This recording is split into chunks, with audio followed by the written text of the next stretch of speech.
मस्त अशी मार्गशीर्ष गुरुवारकरिता महालक्ष्मी आईकरता शेवयांची खीर रेसिपी आपण बघणार आहे. नमस्कार, मी स्वाती सोनाक्षी बराटे व्हेज रेसिपीमध्ये तुमच्या मनापासून स्वागत करते. चला तर मग रेसिपीला सुरुवात करूया. रेसिपी स्किप न करता संपूर्ण बघा इथं असे शेवया घेतलेल्या आहे मी बारीकमध्ये. आपल्याला ह्या मार्केटला मिळून जातात. तुम्हाला याच्यात व्हाईट मिळाल्या तर ते आपण घेऊ शकतात, पण ह्या खूप सुंदर लागतात. थोडे मनुक घेतले, थोडे काजू बदाम घेतले. त्यानंतर एक कढई ठेवली बघा मी गॅसवर तापवायला. त्यानंतर मी 1 ते 1.5 चम्मच मी साजूक तूप टाकलं. तूप थोडंसं नॉर्मल गरम झालं की आपल्याला काजू बदाम थोडेसे ठेचून घेतलेले आहे जाड बारीक, ते टाकून घेतले आणि मनुक पण टाकून घेतली. आता छान अगदी बारीक गॅसवर आपल्याला करायचं आहे. तूप पण अगदी कडकडीत तापवायचं नाही, नाहीतर मग आपले काजू बदाम मनुक जळून जाईल. आणि तुम्ही बघू शकता मस्त छान असं आता थोडंसं नॉर्मल परतल्यानंतर आपली शेवई जी आहे बघा, अशी थोडीशी लाल ब्राऊन कलरची असते बघा, बारीक शेवई ती घेतलेली आहे. ह्या शेवईची खीर खरोखर खूप सुंदर लागते. तुम्ही नक्की बनवून बघा. आणि गुरुवारी खास आई महालक्ष्मीकरिता तुम्ही ही शेवयांची खीर नक्की बनवा. खूप सुंदर होते. आणि आपण याच्यात एक सिक्रेट अजून काहीतरी वेगळंच आपण वापरणार आहे. काहीतरी म्हणजे आहेत ओळखीचंच, पण ते जर सिक्रेट तुम्ही वापरलं ना, तर तुमची खीर एकदम अशी रबडीसारखी आणि इतकी सुंदर होईल ना, की खूप सुंदर होईल. म्हणजे शेवयांची खीर अशी खाताना असं वाटेल रबडी खातोय आपण, इतकी भारी लागते. तर मी तुम्हाला पुढं दाखवणारच आहे. आता बघा शेवई मस्त छान अशी शेवई पण तुपामध्ये छान परतल्यानंतर एका बाजूला मी दूध तापवायला ठेवलं होतं.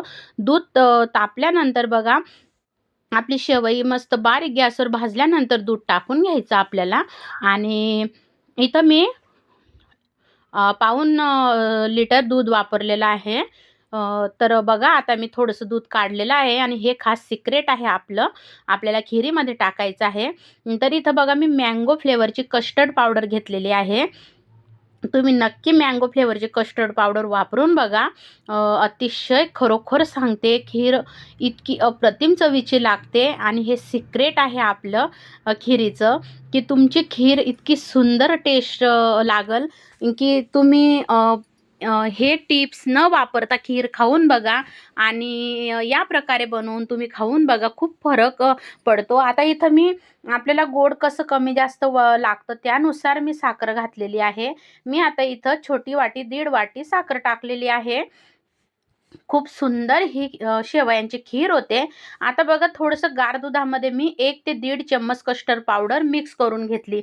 डायरेक्ट टाकली तर मग त्याच्यामध्ये अशा गाठोडी म्हणजे गोठोड्या होतील. आता बघा जे मिक्स केलेली कस्टर्ड पावडर होती दुधामध्ये, ती पण आपण टाकून घेतलेली आहे आता दुधामध्ये.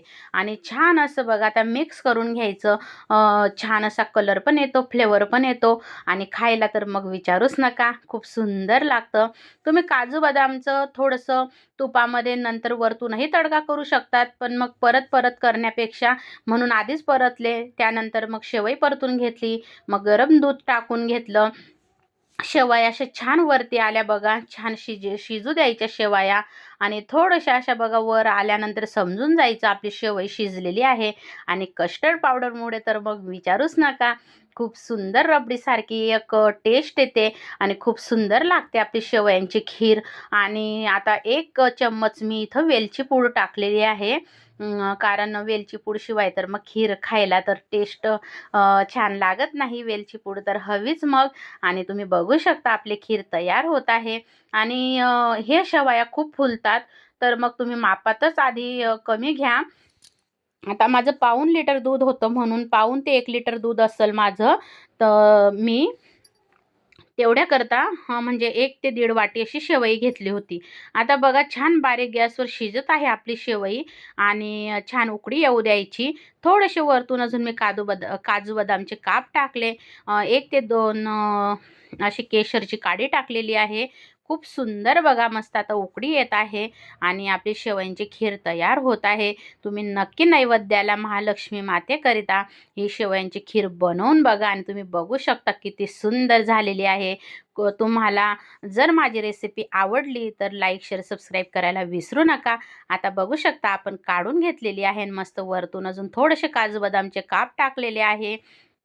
अतिशय अप्रतिम चवीची ही शेवयांची खीर आपली तयार झालेली आहे.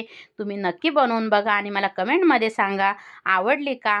आणि हा सिक्रेट नक्की तुम्ही वापरा. कस्टर्ड पावडर तुम्ही नक्की वापरा मँगो फ्लेवरमध्ये.